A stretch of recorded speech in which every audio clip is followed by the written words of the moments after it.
Mərhum Behçət deyirdi ki, axı dindarlığın nəyə çətindir? Ən çətini gecə namazı sayılır. Biraz tez yatsan, biraz az yesən, çox rahat durub onu yerinə yetirə bilirsən. Çox rahat ibadət edə bilirsən. Amma oyan gecəni bir dəfə təcrübə eləyin. Gecə oyanın, ibadət eləyin və sonra görün günü necə şad yaşayırsınız.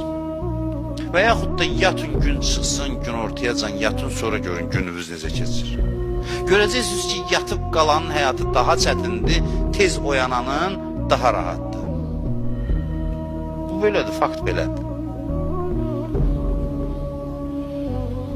Səhərin su ilə dəstəmaz alırsan hər gün. Deyirlər ki, şadlıq verir. Elmi baxımdan da sübut olunub ki, dəstəmaz alanda üzü, əlləri yuyursan səhərin su ilə ovqatıva təsir edir.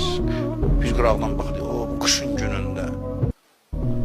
Qışın günündə Həzrəti Məryəmi Həzrəti İsa yuxuda görür. Deyir, dünyaya dönmək istəyirsən, deyir, dönmək istəyirəm. Deyir, niyə görə?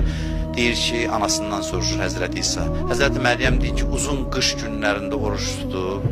Uzun yay günlərində oruç tutub, uzun qış gecələrində soyuq su ilə dəstəmaz alıb ibadət eləmək üçün.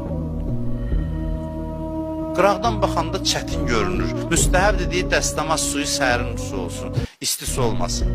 Hamısının insanın əhval-ruhiyyəsinə müsbət təsiri var. Bir müddət eləyin, sonra görəcəksiniz ki, dəstəmazsız yatmaq çətindir. Adam yerinə girir, deyir ki, nəsə çatışmır, belə yatmaq olar. Adam dəstəmazsız yerinə girər, yatmağa. Xoş olmur adam üçün. Çətin olur, sözün əsl mənasında. Dəstəmazsız yaşamaq çətin olur.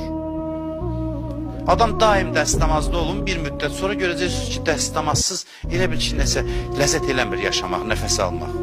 Çünki sən ki, müqəddəs yerlərə gedəndə dəstəmaz almırsan, Allah deyir, həyatı o qədər sev ki, həyatın hər dəqiqəsi müqəddəs say ki, onu dəstəmazda yaşayasan. Xoş yaşayasan. Və zinətən limən təcəllələ buyurur ki, din zinətdir, özünü oyla bəzəyənlər üçün. Baxışımızı gələk düzəldək.